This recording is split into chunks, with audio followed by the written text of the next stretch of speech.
잼루대에게 속아 청혼한 재판관. 잼루대가 자살하겠다는 말에 재판관은 얼굴까지 빨개지면서 말했습니다. 아니요, 죽으면 안 돼요. 내가 당신의 슬픔과 눈물을 거두어 주리다.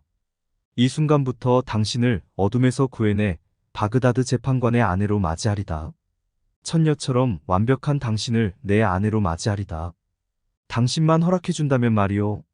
재판관님, 당신이 이 도시에서 가장 선량한 사람이 아니더라도 제가 당신의 청혼을 어찌 거절하겠습니까? 아니에요. 제 눈에는 당신이 이 세상에서 가장 착한 남자로 보입니다. 하지만 제 아버지의 허락을 얻어낼 수 있을까요? 그 문제에 대해서는 걱정하지 마시오. 내가 알아서 처리하리다. 당신 아버지가 어디에 살고 이름이 무엇이고 무엇을 하는 사람인지만 말해주시오. 제 아버지 성함은 우스타 오마르이고 염색업자입니다.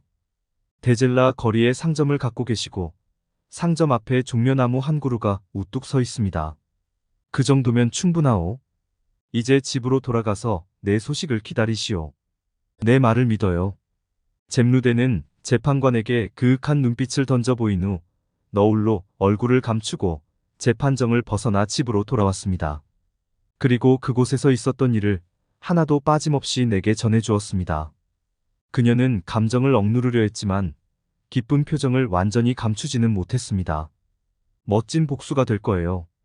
우리를 세상의 웃음거리로 만들려 했던 재판관이 오히려 웃음거리가 되고 말 테니까요. 예상한 그대로였습니다. 재판관은 잼루대가 떠나자 곧바로 하인을 우스타 오마르에게 보냈습니다.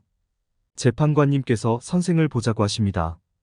지체 없이 그분을 찾아받도록 하십시오. 하인의 전갈에 염색업자는 얼굴이 하얗게 질리면서 누군가 자신을 고발한 것이라고 생각했습니다.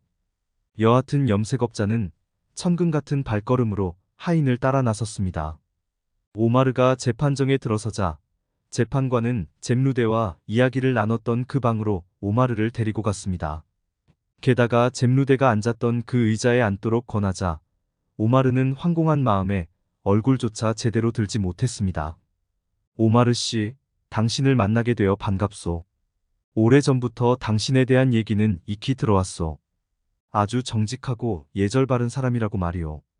게다가 하루에 5번씩 기도하고 금요일엔 무슨 일이 있어도 사원의 집회에 참석한다는 소문도 들었소. 돼지고기는 입에도 대지 않고 술은 물론이고 대추야자를 달인 물조차 마시지 않는다고 칭찬이 자자합니다. 일을 하는 동안에는 조수에게 코란을 읽게 한다는 얘기도 들었소이다. 사실입니다. 마호메트의 말씀인 하디트를 4000구절이나 암송하고 있습니다. 조만간 메카에도 순례차 다녀올 생각입니다. 물론 그렇겠죠. 그렇게 말씀해 주시니 정말 기쁘오. 충실한 무슬림만큼 내 마음을 즐겁게 해주는 사람이 어디에 있겠소. 그런데 이상한 소문이 들립니다. 당신이 관연한 딸을 집에 감추고 있다는 소문이 있던데 그것이 사실이오? 재판관님, 재판관님의 가슴은 이 세상의 풍파에 지친 가련한 사람들에게 항구이고 안식처인데 누가 감히 거짓말을 하겠습니까? 말씀대로 제게는 관연한 딸이 하나 있습니다. 벌써 30살을 넘겼지만 불쌍한 제 딸을 아내로 삼겠다는 남자가 이제껏 없었습니다. 못생긴 것은 물론이고 불구자인데 전응아에 가까운 딸년을 누가 데려가겠습니까? 한마디로 제가 더 이상 감출 것도 없는 괴물입니다. 그래도 재판관은 미소를 흘리며 말했습니다.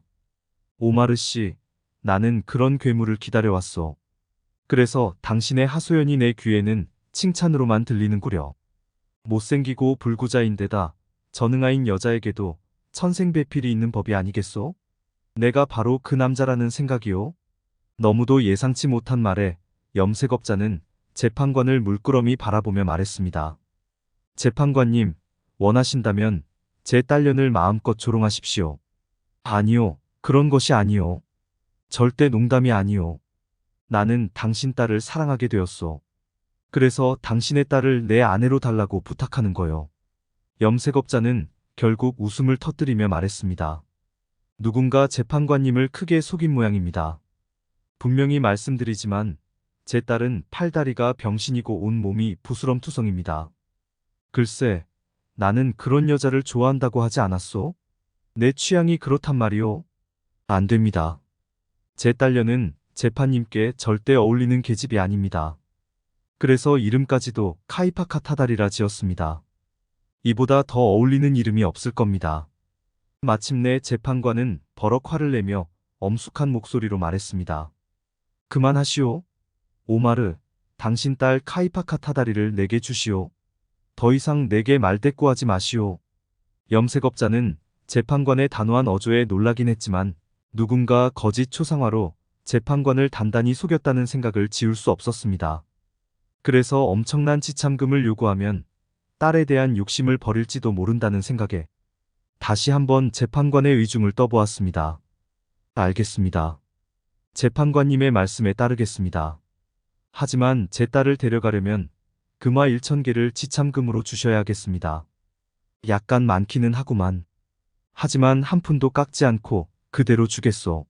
말이 끝나기 무섭게 재판관은 금화를 가득 담은 커다란 보따리를 가져오도록 했고 그 자리에서 금화 1,000개를 세어 염색업자에게 건네주면서 결혼 계약서를 작성하자고 했습니다.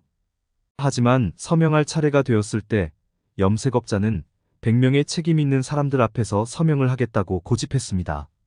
정말 의심이 많은 사람이구만. 좋아, 상관없어. 어떤 일이 있어도 당신 딸을 버리지 않을 테니까. 그리고 재판관은 곧장 하인들을 보내어 사원의 성직자들과 율법학자들을 불러오게 했습니다. 염색업자가 요구했던 100명이 훨씬 넘는 많은 사람들이 모여들었습니다.